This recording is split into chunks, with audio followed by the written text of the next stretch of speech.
ஒரே ஒரு ஊரில் ஒரு பாதிரியார் இருந்தார். ரொம்ப நாள் சந்தோஷமாக வாழ்ந்தார். ஒரு நாள் அவர் மடத்து சமையல் அறையில் பாத்திரங்களை கழுவி துலக்கி சுத்தப்படுத்திக்கிட்டு இருந்தார். அந்த சமயத்தில் ஒரு தேவ தூதன் அவர் முன்னாடி வந்து நின்னான். இவர் நிமிர்ந்து பார்த்தார். ஆண்டவர் என்னை உங்ககிட்ட அனுப்பியிருக்கிறார், பரலோகத்தில் வாசம் செய்யறதுக்கு உங்களுக்கு நேரம் வந்துட்டுது அப்படின்னு நான் அந்த ஆள். ஆண்டவருக்கு என்னோட ஞாபகம் வந்ததுக்கு நன்றி. ஆனாலும் இப்போ இங்கே நீயே பாரு, எவ்வளவு பாண்டங்கள் பாக்கி இருக்கு, இவ்வளவையும் நான் சுத்தப்படுத்த வேண்டியிருக்கு. நான் நன்றி கெட்டவனாக இருக்க விரும்பலை. இந்த பணியை முடிக்கிற வரைக்கும் என்னுடைய பரலோக வாழ்வை தள்ளி வைக்க முடியுமா? நீ என்ன நினைக்கிற அப்படின்னு கேட்டார். தேவதூதன் தனக்கே உரிய விவேகத்தோட அன்போட பாதிரியாரை பார்த்தான். சரி, என்ன செய்யலாம்ங்கிறத அப்புறம் சொல்கிறேன் அப்படின்னு சொல்லிவிட்டு புறப்பட்டு போயிட்டான். ஒரு நாள் அந்த பாதிரியார் தோட்டத்தில் உள்ள களைகளை எல்லாம் ஒரு களை கொத்தியால் கொத்தி களை எடுத்துக்கிட்டு இருக்கிறார். அந்த சமயத்தில் இந்த தேவதூதன் மறுபடியும் அவர் முன்னாடி நிற்கிறான். பாதிரியார் பார்த்தார். இதை பாரு, இந்த தோட்டம் பூராவும் எவ்வளவு களை மண்டி கிடக்கு, பரலோகம் கொஞ்ச காலம் எனக்காக பொறுத்திருக்கலாம்னு நீ நினைக்கிறியா அப்படின்னு கேட்டார். தேவதூதன் சிரிச்சுக்கிட்டே மறுபடியும் மறைஞ்சிட்டான். மறுபடியும் அவர் களை எடுக்கிறது, தானிய களஞ்சியத்துக்கு வர்ணம் பூசுறது, இப்படிப்பட்ட வேலைகளில் ஈடுபட்டிருக்கார். இன்னொரு நாள் ஒரு மருத்துவமனையில் நோயாளிகளை கவனிச்சுக்கிட்டு ரொம்ப தீவிரமாக இருக்கிறார் அந்த பாதிரியார். ஒரு நோயாளியோட தாகத்துக்கு தண்ணீர் கொடுத்துட்டு நிமிர்ந்து பார்க்குறப்போ தேவதூதன் மறுபடியும் அவர் முன்னாடி நிற்கிறான். இந்த தடவை பாதிரியார் தன்னலமற்றவராக பேரன்பை காட்டக்கூடிய வகையில் தன்னுடைய 2 கைகளையும் உயர்த்தியபடி தேவதூதனின் கவனத்தை பிணியால் வாடக்கூடிய நோயாளிகளின் பக்கம் திருப்பினாராம். தேவதூதன் ஒன்றும் சொல்லலை, மறைஞ்சிட்டான். அன்னைக்கு சாயந்தரம் பாதிரியார் மடத்தில் உள்ள தன்னுடைய அறைக்கு போய் இளைப்பாறினார். யோசிச்சு பார்த்தார். தேவதூதனையும் தேவதூதனின் விருப்பத்தையும் பல நாள் தள்ளி போட்டு வந்ததையும் அவர் ரொம்ப நினச்சி பார்த்தார். திடீர்னு தான் முதுமை அடைகிறதையும் சோர்வு அடைகிறதையும் உணர்ந்தார். ஆண்டவரை நினைச்சார். ஆண்டவரே, உம்முடைய தூதனை மறுபடியும் என்கிட்ட அனுப்புனா நான் சந்திக்கிறதுக்கு ஆவலாக இருக்கேன் அப்படின்னு சொல்கிறப்பவே தேவதூதன் பக்கத்தில் நின்னான். பாதிரியார் நிமிர்ந்து பார்த்தார். நீ இப்போவே என்னை அழைச்சிக்கிட்டு போக விரும்பினா நான் பரலோகத்துக்கு வர்றதுக்கு தயாராக இருக்கேன்னார். தேவதூதன் அந்த பாதிரியாரை அன்போடவும் விவேகத்தோடவும் பார்த்து, நீங்கள் என் கூட பரலோகத்துக்கு வர்ற தயாராக இருக்கிறதா சொல்கிறீங்க, ஆனால் நீங்கள் இது வரைக்கும் வேற எங்கே இருந்ததா நினைக்கிறீங்க அப்படின்னானா. அப்படின்னா இது வரைக்கும் இருந்த இடம் தான் பரலோகம் அப்படிங்கிறத உணர்த்தியிருக்கிறான். பரலோகம்னா என்னன்னு புரிஞ்சுக்கிறதுக்கு இந்த சம்பவம் நமக்கு உதவியாக இருக்குது. தொண்டு செய்கிறத விட பெரிய செயல் வேற எதுவும் இருக்க முடியாது. அது நம்ம மனசுக்கு கொடுக்குற சுகத்தை வேற எதுவும் கொடுக்க முடியாது. நாம் தொண்டு செய்கிற இடம் தான் அந்த புண்ணிய இடம். ஆனால் இந்த காலத்துல எல்லாம் நாம் தொண்டு செய்யணும்னு நினச்சி ஏதாவது ஆரம்பித்தா கூட அதை ஒரு மாதிரியாக சுற்றி நின்று வேடிக்கை பார்க்க ஆரம்பிச்சிடுறாங்க. ஒரு பெரியவர் அப்படித்தான் ஒரு தொண்டு செஞ்சுக்கிட்டு இருந்தார். ஒரு கோவில் கட்டிக்கிட்டு இருந்தாங்க. அதில் ஒரு இடத்துல ஒரு பலகையை வச்சு ஆணி அடிக்கிற வேலையை செஞ்சுக்கிட்டு இருந்தார் அந்த பெரியவர். ஒரு சின்ன பையன் அதை ரொம்ப ஊக்கமாக அக்கறையாக கவனிச்சுக்கிட்டு இருந்தான். பெரியவர் இதை கவனித்தார். என்னப்பா பார்க்குற, உனக்கும் இது மாதிரி தொண்டு செய்யணும்னு ஆசையாக இருக்கா அப்படின்னு கேட்டார். அதுக்கு அந்த பையன் சொல்கிறான், அப்படி இல்லைங்க, நீங்கள் ஆணி அடிக்கிறப்போ கையில் சுத்தியால் அடிச்சுக்கிட்டா எப்படி துடிப்பீங்க, எப்படி கத்துவீங்கன்னு தெரிஞ்சுக்கிறதுக்காக அதை பார்க்கணும்னு ஆசை, அதுக்காக தான் காத்துக்கிட்டு இருக்கேன் அப்படின்னு நானும். ஒரு ஊரில் ஒரு ஞானி இருக்கிறார். ரொம்ப பெரிய ஞானி, ரொம்ப வயசாயிட்டுது. கடைசி காலத்தில் அவர்கிட்ட சில பேர் வந்தாங்க. உங்கள் குரு யார் அப்படின்னு கேட்டாங்க. அவர் நிமிர்ந்து பார்த்தார். எனக்கு ஆயிரக்கணக்கான குருமார்கள் உண்டு, அவங்க பேரெல்லாம் சொல்லணும்னா இந்த காலம் பத்தாது. ஆனால் முக்கியமான ஒரு 3 பேரை பற்றி மட்டும் உங்களுக்கு சொல்கிறேன் அப்படின்னாராம். அப்புறம் சொன்னார், அந்த 3 பேரில் ஒருத்தன் ஒரு திருடன். ஒரு சமயம் ஒரு பாலைவனம் வழியாக நான் போய்கிட்டு இருந்தேன். அப்போது வழி தவறி போய் ஒரு கிராமத்துக்கு போயிட்டேன். அது இருட்டு நேரம், நடு ராத்திரி, ஊரே உறங்கி போச்சு. அந்த நேரத்தில் ஒரு ஆள் மட்டும் ஒரு வீட்டு சுவத்தில் ஏதோ பண்ணி உள்ளே நுழையிறதுக்கு முயற்சி பண்ணிகிட்டு இருக்கிறான். அவங்கிட்ட போய் நான் இன்னைக்கு இங்கே எங்கே தங்க முடியும் அப்படின்னு கேட்டேன். அதுக்கு அவன், இந்த ராத்திரி வேளையில் அது ரொம்ப சிரமம், ஒரு திருடனோட உங்களால் தங்க முடியும்னா நீங்கள் என்னோட தங்கலாம் அப்படின்னா. நான் அவங்க கூட 1 மாதம் தங்கியிருந்தேன். ஒவ்வொரு நாள் ராத்திரியும் இப்போ நான் என்னுடைய வேலைக்கு போகிறேன், நீங்கள் ஓய்வு எடுத்துக்கோங்க அப்படின்னு சொல்லிவிட்டு போவான். அவன் திரும்பி வந்த உடனே உனக்கு ஏதாவது கிடைச்சிதான்னு நான் கேட்பேன். அதுக்கு அவன், இன்னைக்கு ராத்திரி ஒன்றும் இல்லை, நாளைக்கு மறுபடியும் முயற்சி பண்ணுவேன் அப்படின்பா. எப்பவும் அவன் நம்பிக்கை இழந்ததே கிடையாது, எப்பவும் சந்தோஷமாகவே இருப்பான். நானும் ரொம்ப காலமாக தியானம் பண்ணிக்கிட்டே இருந்தேன், ஒன்றுமே நடக்கலை. ஆனால் நான் என்ன பண்ணேன் தெரியுமா, மனசு வருத்தப்படும், நம்பிக்கை இழந்துருவேன். அப்போல்லாம் அந்த திருடனுடைய விடாமுயற்சி தான் ஞாபகத்துக்கு வரும்.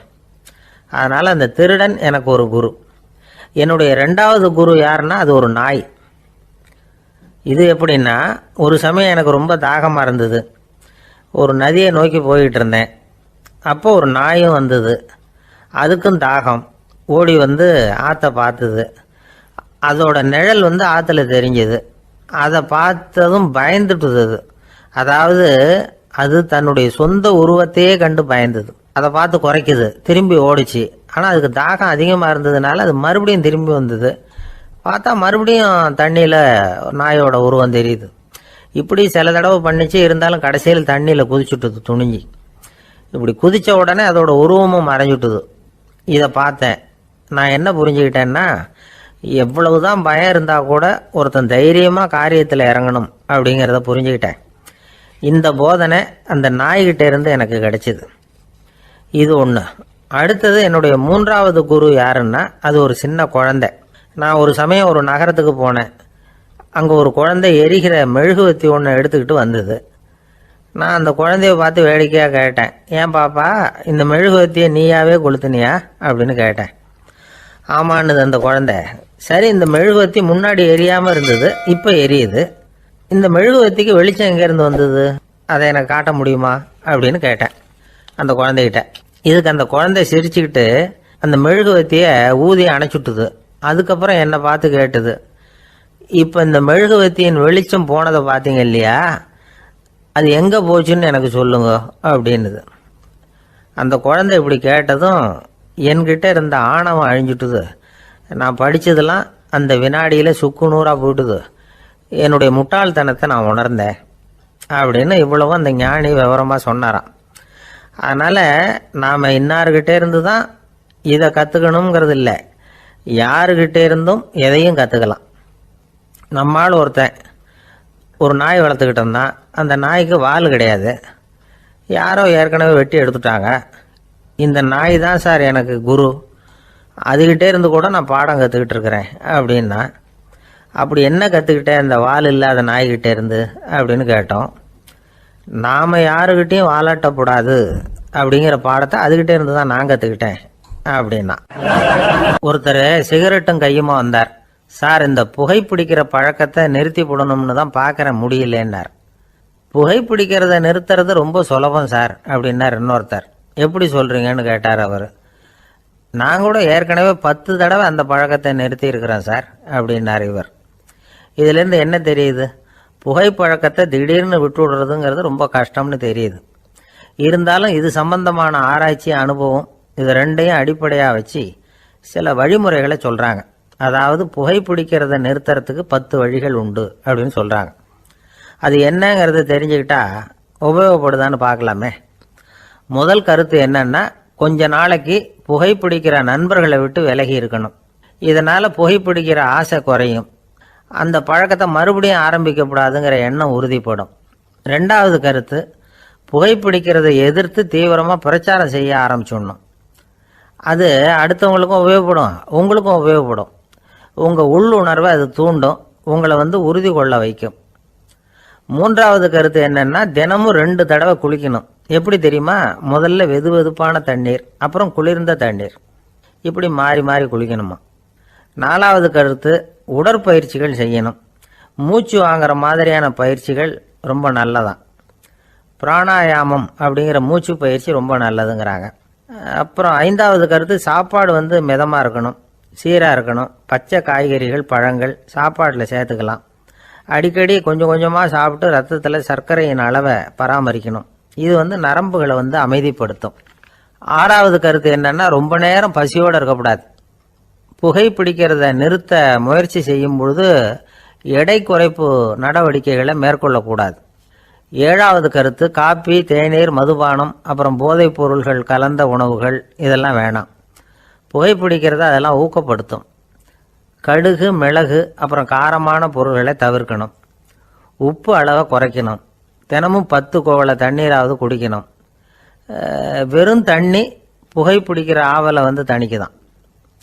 8வது கருத்து, கையில் சிகரெட்டு புகையில ஏதாவது இருந்தால் உடனே தூக்கி எறிஞ்சிருங்க. அது கையில் இருக்கிற வரைக்கும் புகைப்பிடிக்கிற ஆசை வந்துக்கிட்டே இருக்கும். 9வது கருத்து என்னன்னா, இறை நம்பிக்கை உள்ளவங்க புகைப்பிடிக்கிற எண்ணம் வர்றப்போவெல்லாம் பிரார்த்தனை செய்ய ஆரம்பிச்சுடலாம். 10வது கருத்து, உங்களுக்கு ரொம்பவும் வேண்டியவங்க யாரோ அவங்கக்கிட்ட எல்லாம் நீங்கள் புகைப்பிடிக்கிறத நிறுத்தி விட்டதா சொல்லிவிடுங்க. இந்த 10 வழிகளையும் கடைபிடிக்க ஆரம்பிச்சுட்டா புகைப்பிடிக்கும் பழக்கத்தை நிறுத்தி விடலாம் அப்படின்னு சொல்கிறாங்க அனுபவப்பட்டவங்க. முயற்சி பண்ணி பார்க்கலாம். ஒரு முக்கியமான இடத்துல நின்றுக்கிட்டு இருந்தார் ஒருத்தர். அங்கே இன்னொருத்தர், ஏன் சார் இந்த இடத்துல சிகரெட் பிடிக்கலாமா அப்படின்னு அனுமதி கேட்டார். இந்த இடத்துல சிகரெட் பிடிக்கக்கூடாதுங்க அப்படின்னாரு இவர். நீங்கள் இப்படி சொல்கிறீங்க, ஆனால் இந்த இடத்துல கீழே நிறைய சிகரெட் துண்டுகள் கிடக்குதே, அவங்கெல்லாம் யார்? அவங்கெல்லாம் உங்கள் மாதிரி என்கிட்ட அனுமதி கேட்காதவங்க அப்படின்னாராம் இவர். இந்த உலகத்தில் எவ்வளவோ உயிரினங்கள் இருக்கு, ஒவ்வொன்றும் ஒவ்வொரு விதமாக சண்டை போடுது. இப்போ 2 மாடு சண்டை போட்டுக்குதுன்னு வச்சுங்க, என்ன பண்ணும்? 2 முட்டிக்கும். அதுக்கு சண்டை போடுறதுக்கு ஆயுதமாக உபயோகப்படுறது அதோட கொம்பு. 2 சேவல் சண்டை போட்டுக்குதுன்னு வச்சுங்க, அதுக்கு ஆயுதமாக உபயோகப்படுறது அதோட கால் நகம். காலால் தான் அது ஒன்றோட ஒன்று சண்டை போட்டுக்கும். ஆனால் 2 மனுஷன் சண்டை போட்டுக்கிறான்னு வச்சுங்க, இவன் இன்னதை தான் ஆயுதமாக உபயோகப்படுத்துவான்னு குறிப்பிட்டு சொல்ல முடியாது. கல்லை எடுப்பான், கத்தியை எடுப்பான், துப்பாக்கி எடுப்பான், என்ன வேணாலும் பண்ணுவான். வாயால் திட்டுவான், கையால் அடிப்பான், காலால் உதைப்பான், சகலகலாக வல்லவன். விலங்குகள்லாம் பொதுவாக வாயை சாப்பிட்றதுக்கு மட்டும்தான் உபயோகப்படுத்துது. ஆனால் இவனுக்கு சாப்பிட்றதுக்கும் அதுதான், சாப்பிட்டு விட்டு திட்டுறதுக்கும் அதுதான். ஆனால் ஒரு விஷயத்தில் மட்டும் கெட்டிக்கிறேன். அதாவது நாம் சண்டை போட்டுக்கிட்டாலும் பரவாயில்லை, கோழிகள் சண்டை போடாமல் இருக்கணும் அப்படின்னு ஆசைப்படுறான். எதுக்காக? கோழிகள் சண்டை போடாமல் இருந்தால் நிறைய முட்டைகள் போடுமா, அதுக்காக தான் இந்த அக்கறை. கோழி பண்ணை வச்சிருக்கிறவங்களுக்கு இது ஒரு பெரிய பிரச்சனை. அதாவது பண்ணையில் இருக்கிற கோழிகளுக்குள்ளே அடிக்கடி சண்டை வந்துடும், அதனால் முட்டை உற்பத்தி குறைஞ்சிரும். சரி, இதுக்கு என்ன பண்ணுறது? பண்ணையில் போய் உட்காந்துக்கிட்டு தினமும் பஞ்சாயத்து பேசிகிட்டு இருக்க முடியுமா? அமெரிக்காவில் கோழி பண்ணை வச்சிருக்கிற ஒருத்தர் இதை பற்றி யோசனை பண்ணி பார்த்தாராம். ஒரு வழியையும் கண்டுபிடிச்சிருக்கார். கோழிக்கெல்லாம் மூக்கு கண்ணாடி மாட்டி விட்டுட்டோம்னா அது சண்டை போடுற குணம் குறைஞ்சிரும், முட்டை அதிகமாகிடும். அந்த கண்ணாடியில் உள்ள லென்ஸு சிவப்பு நிறத்தில் இருக்கணும், அவ்வளவுதான் அப்படின்னு அவர் கண்டுபிடிச்சாராம். இது ஏற்கனவே நடைமுறையில் கண்டுபிடிக்கப்பட்ட ஒரு விஷயம். ஆனால் எல்லா கோழிக்கும் சிவப்பு மூக்கு கண்ணாடி எப்படி மாட்டி விடுறது? அப்படியே மாட்டி விட்டாலும் அது நழுவாமல் இருக்கணுமே. இப்போ நாமெல்லாம் நடு வரலால் மூக்கு கண்ணாடி நடுவில் தொட்டு அப்படி ஸ்டைலாக சரி பண்ணிக்கிறோம், அது மாதிரி கோழி எப்படி சரி பண்ணிக்கும்? இதுதான் பிரச்சனை. இதுக்கு அவர் என்ன வழி கண்டுபிடிச்சாருன்னா, கோழிக்கெல்லாம் மூக்கு கண்ணாடிக்கு பதிலாக விழியொட்டு வில்லைகள், கான்டாக்ட் லென்ஸ், அதை பொருத்தி விட்டா என்ன அப்படின்னு யோசனை பண்ணார். அதே மாதிரி பண்ணார். அதே மாதிரி செஞ்சு பார்த்தார், வெற்றி. அதுக்கப்புறம் கோழியெல்லாம் சண்டை போட்டுக்கலையாம், சமாதான பிரியர்கள் ஆகிட்டு தான். கோழிகளுக்கு இயல்பாகவே சண்டை போடுற குணம் உண்டு. ஆனால் அதோட கண்ணுக்கு பார்க்குற பொருள்லாம் ரோஜா நிறத்துலையோ அல்லது இன்னும் சொல்ல போனால் அழுத்தமான சிவப்பு நிறத்துலையோ தெரிஞ்சதுன்னா சண்டை போடுற குணம் குறைஞ்சிருதான். அந்த சமயத்தில் அது அதிகமாகவும் முட்டையிட ஆரம்பிச்சுடுதான். அதே நேரத்தில் இறை எடுக்கிறத கூட குறைச்சிக்குதான். இது ஏன் இப்படி பண்ணுதுங்கிறது விஞ்ஞானிகளுக்கு இன்னமும் புரியலையா. எப்படியோ அமெரிக்க கோழிகள்லாம் கான்டாக்ட் லென்ஸ் பொருத்திக்க ஆரம்பித்தாச்சு. கோழி கழுத்தை பிடிச்சிக்கிட்டு ஒரு சில வினாடிகளில் அதை பொருத்தி விட்றாங்களாம். கோழியோட ஆயுள் பூரா அது அப்படியே இருக்குமா. பண்ணையில் முட்டை உற்பத்தி குறைஞ்சா இது மாதிரி விஞ்ஞானபூர்வமாக பரிகாரம் தேடுறது தான் நல்லது. நமக்கு வேண்டியப்பட்ட ஒருத்தர், அவர் ஒரு கோழி பண்ணை வச்சுருந்தார். அந்த பண்ணையில் பாதி கோழி திடீர்னு செத்து போச்சு. உடனே ஒரு கால்நடை மருத்துவர்கிட்ட போக வேண்டியது தானே, அங்கே போகல. உள்ளூரில் மந்திரம் பண்ணிகிட்டு இருந்த ஒரு சாமியார்கிட்ட போனார். அவர் காலில் விழுந்தார். சாமி, என் பண்ணையில் பாதி கோழி செத்து போட்டுதுன்னார். சாமியார் யோசனை பண்ணார். சரி, பண்ணையில் வாசப்படி கிழக்கு பக்கமாக வச்சுருக்கியா மேற்கு பக்கமாக வச்சுருக்கியான்னு கேட்டார். கிழக்கு பக்கமாக இருக்குன்னார் அவர். அதுதான் தப்பு, மேற்கு பக்கமாக அதை மாற்று சரியாக போடும்னாராம். அதே போல் அவர் போய் மாற்றிவிட்டார். அப்பவும் பாதி செத்து போச்சு. மறுபடியும் சொன்னார், சாமி மறுபடியும் பாதி கோழி செத்து போட்டுதேன்னார். சரி, கூரை எப்படி போட்டிருக்க, ஓடு போட்டிருக்கியா இல்லை கீத்து போட்டிருக்கியான்னார். ஓடு போட்டிருக்கேன்னாராம் அவர். அதுதான் தப்பு, கீத்து போட்டுரும் சரியாக போடும்னாராம். சரின்னு போய் அதையும் மாற்றி பார்த்தார். மறுபடியும் போயிட்டது, கோழி செத்து போச்சு. வந்தார், மறுபடியும் பாதி செத்து போச்சு சாமின்னு வந்தார். இவரும் யோசனையை மாற்றி மாற்றி சொல்லிகிட்டே இருக்கிறார். இப்படி அவரும் மாற்றி மாற்றி பார்த்தார். 6வது தடவையாக அவரை தேடிட்டு வந்தார். அந்த சமயத்தில் இவர் ரொம்ப தீவிரமாக யோசனை பண்ணி பார்த்துட்டு, அது சரிப்பா, நீயும் என்கிட்ட சளைக்காமல் வந்துக்கிட்டு இருக்கிற, நானும் யோசனை சொல்லிகிட்டு இருக்கேன். இப்போவும் வந்து உங்ககிட்ட சொல்கிறதுக்கு என்கிட்ட யோசனை நிறையா இருக்குது, ஆனால் சோதிக்கிறதுக்கு உங்ககிட்ட கோழி இல்லையே, என்ன பண்ணுறது அப்படின்னாராம் இவர். ஒரு சீன தேசத்து அரசர் இருந்தார். அவருக்கு வயசாயிட்டுது. அவருக்கு அடுத்தபடியாக அவருடைய புள்ள பட்டத்துக்கு வரணும், ஆட்சி பொறுப்பை ஏற்றுக்கணும். ஒரு நல்ல தலைவனுக்கு இருக்க வேண்டிய பண்புகள்லாம் தன்னுடைய மகனுக்கு இருக்கணும்னு விரும்பினார் அந்த அரசர். அதனால் இளவரசனை பக்கத்தில் இருந்த ஒரு குரு கிட்ட அனுப்புனார். இளவரசன் அவர்கிட்ட போய் சேர்ந்தான். அந்த குரு என்ன பண்ணார் தெரியுமா? இவனை பார்த்து சொன்னார், இதை பாருப்பா, நீ என்ன பண்ணுற, இப்போவே பக்கத்தில் இருக்கிற காட்டுக்கு போ, நடுக்காட்டில் போய் ஒரு இடத்துல உட்காந்துக்கோ. அங்கே என்னென்ன சத்தம்லாம் உன் காதில் விழுதுன்னு கவனித்து கேளு. உன் காதில் விழுந்த ஓசைகள் என்னென்னங்கிறத என்கிட்ட வந்து சொல்லு, அதுதான் எனக்கு தெரியணும், உனக்கு வேலையும் அதுதான் அப்படின்னு சொல்லி அனுப்பி வச்சுட்டார். இளவரசன் காட்டுக்கு போனான். குரு சொன்னபடியே ஒரு இடத்துல உட்காந்து கவனித்து கேட்டான். அதுக்கப்புறம் குருக்கிட்ட திரும்பி வந்தான். என்னென்ன சத்தம்லாம் கேட்ட அப்படின்னு கேட்டார் குரு. குருவே, காட்டில் நான் பறவைகள் சத்தம்லாம் கேட்டேன், மிருகங்களின் ஓசையையும் கேட்டேன், இதை தவிர இடி, மின்னல், மழை இதுகளோட சத்தத்தையும் கேட்டேன் அப்படின்னா. குரு யோசனை பண்ணார், நீ இன்னமும் சரியாக கேட்கல, அதனால் மறுபடியும் காட்டுக்கு போ, கொஞ்ச நாள் தங்கியிருந்து கேட்டுட்டு வா அப்படின்னார். இளவரசனுக்கு ஒன்றும் புரியல. இருந்தாலும் குருவின் கட்டளையாச்சே, மறுக்க முடியுமா? உடனே அவன் மறுபடியும் காட்டுக்கு போனான். ஒரு இடத்துல உட்காந்தான். கொஞ்ச நேரம் உன்னிப்பாக கவனித்து கேட்டான். சில நாள் கழித்து குருக்கிட்ட திரும்பி வந்தான். குருவே, இந்த தடவை சில துல்லியமான சத்தங்களை எல்லாம் கேட்டான். தேனி பறக்கிற சத்தம், நீரோடையின் மெல்லிய ஓசை, இதெல்லாம் கேட்டேன்னா. குரு சிரிச்சார். நீ மறுபடியும் காட்டுக்கு போ, இன்னும் சில நாள் அங்கே இரு, முழுமையாக கவனமாக கேட்டுக்கிட்டு வா அப்படின்னு சொல்லி அனுப்பி வச்சுட்டார். இளவரசனுக்கு குழப்பம் அதிகமாயிட்டுது. ஒன்றுமே புரியல. மறுபடியும் காட்டுக்கு போனான். மௌனமாக ஒரு இடத்துல உட்காந்துட்டான். அப்படியே தியானத்தில் ஆழ்ந்துட்டான். சில நாளில் அவனுக்கு இதுவரை கேட்காத ஓசைகள்லாம் கேட்க ஆரம்பிச்சிட்டுது. இதைத்தான் நான் கேட்கணும்னு என்னுடைய குரு எதிர்பார்த்துருக்கிறாருங்கிறத புரிஞ்சுக்கிட்டான். உடனே குரு கிட்ட ஓடனான். குருவே, இந்த தடவை காதுகளுக்கு கேட்க முடியாத சில ஓசைகளை கூட என்னால் உணர முடிஞ்சுது. பூ மலருகிற ஓசை, சூரியனால் பூமி சூடாகிறப்போ எழுகிற ஓசை, காலை பனித்துளி இந்த புல்லுலாம் குடிக்கிற ஓசை, இது எல்லாம் என்னால் நல்லா கேட்க முடிஞ்சுது அப்படின்னா. குருவுக்கு இப்போ தான் திருப்தி ஏற்பட்டு தான். இளவரசனை பார்த்து சொன்னார், இதை பாருப்பா, இப்போ தான் நாட்டை ஆளுகிற தகுதி உனக்கு வந்திருக்குது அப்படின்னு சொல்லி அதுக்கு விளக்கமும் கொடுத்தாராம். எந்த அரசன் தன்னுடைய மக்களின் இதயம் பேசுகிற மௌன மொழியை, மௌன வார்த்தைகளை கேட்குறானோ அவன் தான் ஆள தகுதி உள்ளவன். எந்த அரசன் தன்னுடைய மக்களின் உணர்ச்சிகளை உண்மையாக உணர்றானோ அவன் தான் முதன்மையான அரசன். போலி வார்த்தைகளை மட்டும் கேட்டுட்டு பல மௌன ராகங்களை காதில் வாங்கிக்காதவன் அரசனே இல்லை.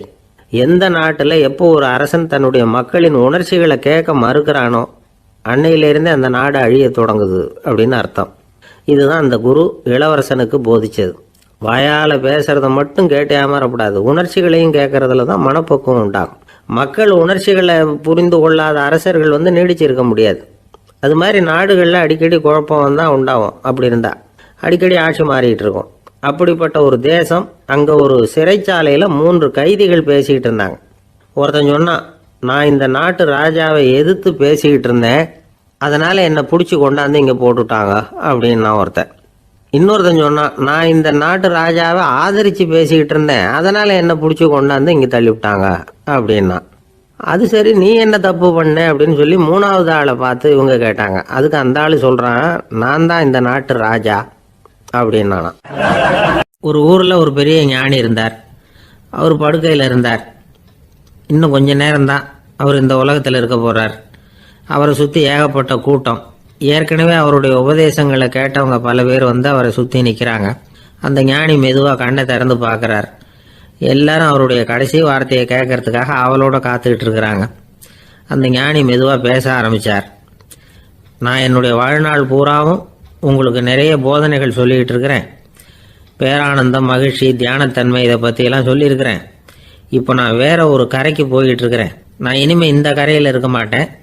நீங்கள் நான் சொன்னதையெல்லாம் கேட்டீங்க, ஆனால் எதையும் நீங்கள் நடைமுறைப்படுத்தி பார்க்கல. எல்லாம் கேட்டதோடு சரி, அதோடு விட்டுவிட்டீங்க. அப்புறம் அதை தள்ளி போட்டுக்கிட்டே வந்துட்டீங்க. மேலும் அதை தள்ளி போடுறதுல எந்த பிரயோஜனமும் கிடையாது. இப்போ நான் போய்கிட்டு இருக்கிறேன், உங்களில் யாராவது என்னோட வர்றதுக்கு தயாரா அப்படின்னு கேட்டார். அவ்வளவுதான். யாரும் வாய திறக்கல. ஒரே மௌனம், சத்தமே இல்லை. ஒருத்தர் பார்த்துக்கிட்டே நிற்கிறாங்க. அந்த கூட்டத்தில் ஒரு ஆள் அந்த ஞானி கூடவே 40 வருஷத்துக்கு மேலே இருந்திருக்கிறான். அவனும் வாயை திறக்காமல் இன்னொருத்தன் முகத்தை பார்த்துக்கிட்டே நிற்கிறான். இந்த சமயத்தில் பின்னாடி நின்றுக்கிட்டு இருந்த ஒருத்தன் கையை தூக்கினான். ஞானி அவனை பார்த்தார். சரி, ஒருத்தனுக்காவது நம்மோட வர்றதுக்கு தைரியம் இருக்குது அப்படின்னு நினச்சார். ஆனால் அந்த ஆள் என்ன சொன்னான் தெரியுமா? ஐயா, நீங்கள் கேட்குறப்போ நான் உடனே எழுந்திருக்கல, கையை மட்டும்தான் தூக்கினேன். என்ன காரணம்னா, நான் எப்படி அடுத்த கரைக்கு வந்து சேர்றதுங்கிறது தெரிஞ்சுக்கிறதுக்காக தான். அந்த விவரத்தை மட்டும் இப்போ உங்ககிட்ட இருந்து நான் தெரிஞ்சுக்க ஆசைப்படுறேன். ஏன்னா இப்போ நான் உங்கள் கூட வர்றதுக்கு தயாராக இல்லை. எவ்வளவோ காரியங்களை நான் இன்னும் இங்கே முடிக்க வேண்டியிருக்குது. வீட்டுக்கு ஒரு விருந்தினர் வந்திருக்கிறார். என்னுடைய இளைய மகனுக்கு கல்யாணம் பண்ணி வைக்கணும். அதனால் இன்றைக்கி உங்கள் கூட வர முடியாது.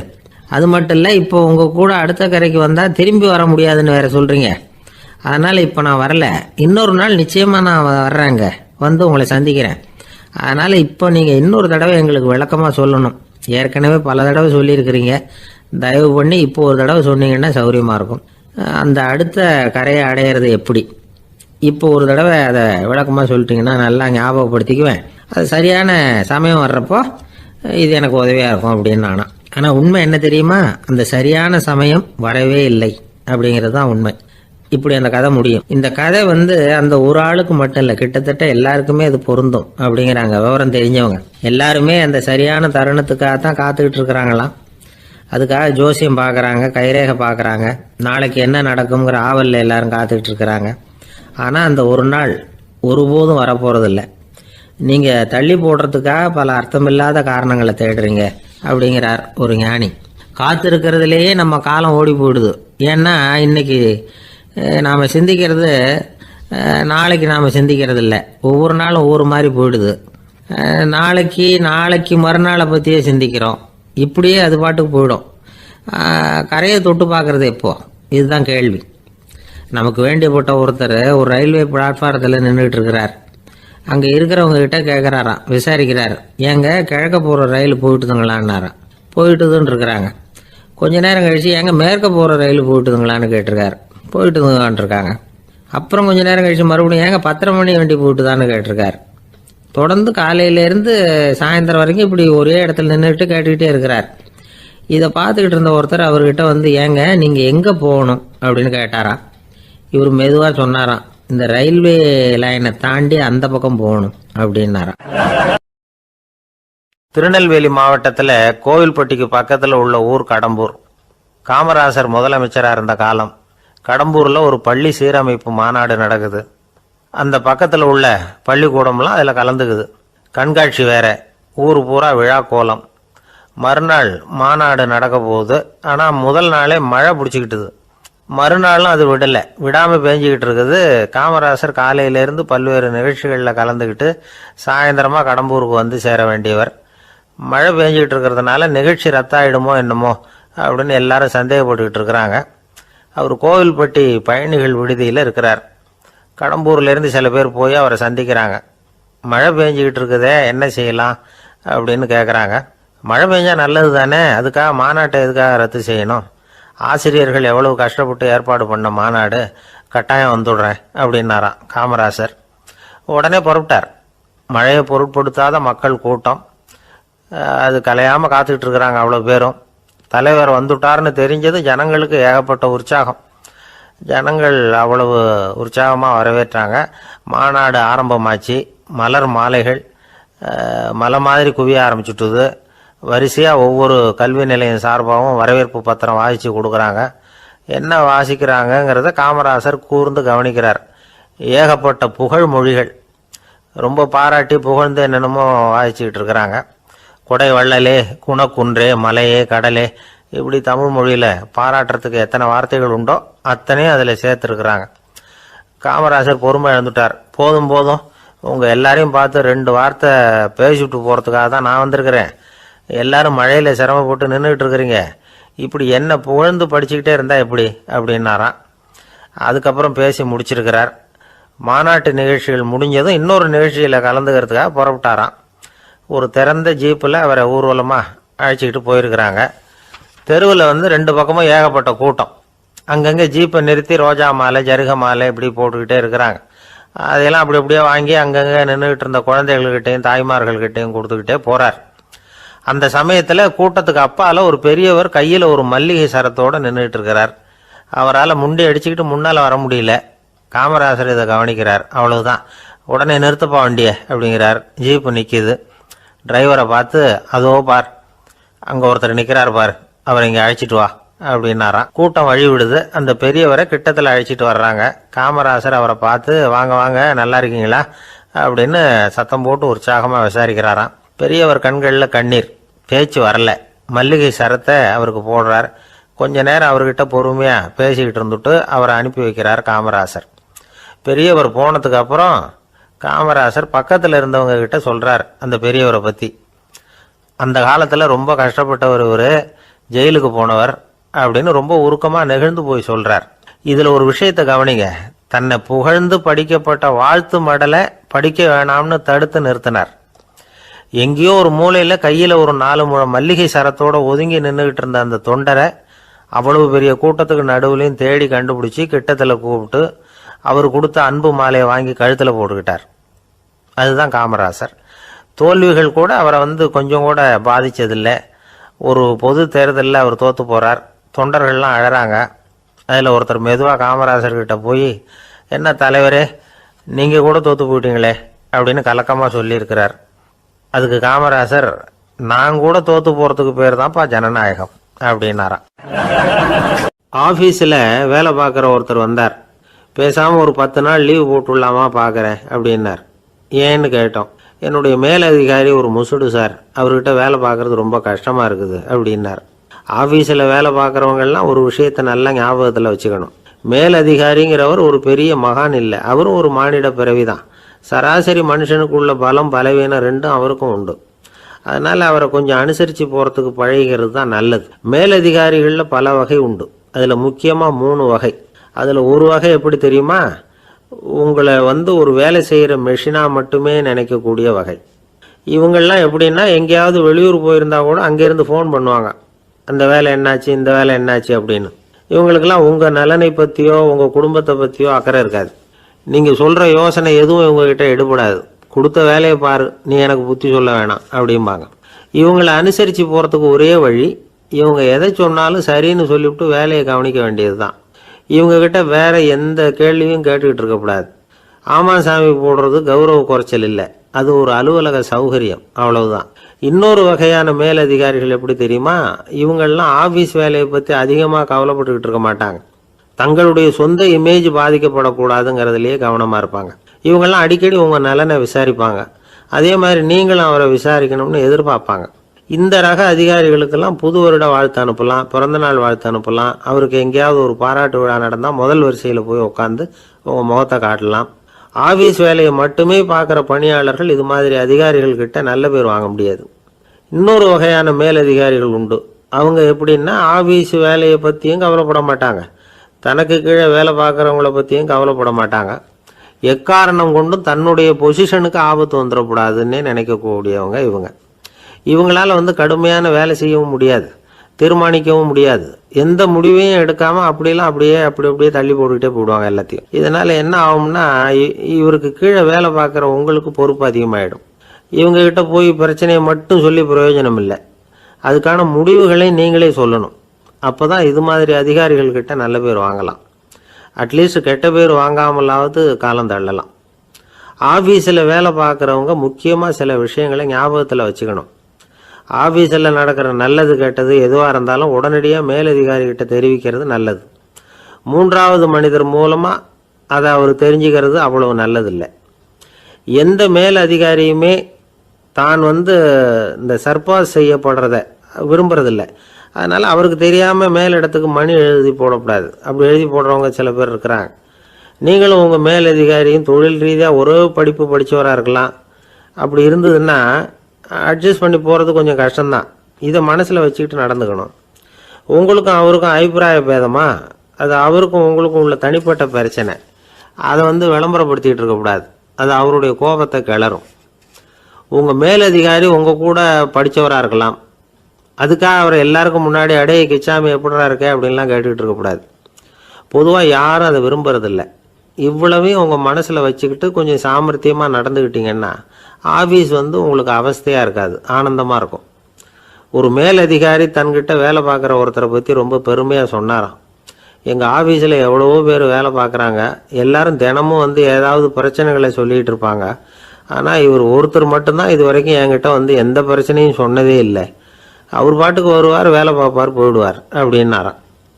நான் உடனே அவ்வளவு பெருமைக்குரிய அந்த ஊழியரை பார்த்து கேட்டேன், ஏன்பா உன்னுடைய மேலதிகாரிகிட்ட நீ எந்த பிரச்சனையும் கொண்டுகிட்டு போகிறதே இல்லையாமே அப்படின்னு கேட்டேன். அதுக்கு அவர் சொல்கிறாரு, ஆமாங்க, அது ஏன்னா அவரால் எந்த பிரச்சனையுமே தீர்க்க முடியாதுங்கிறது எனக்கு நல்லா தெரியும், அதனால் அப்படி செய்கிறேன், வேற ஒன்றும் இல்லை அப்படின்னார் ரொம்ப பொறுமையாக.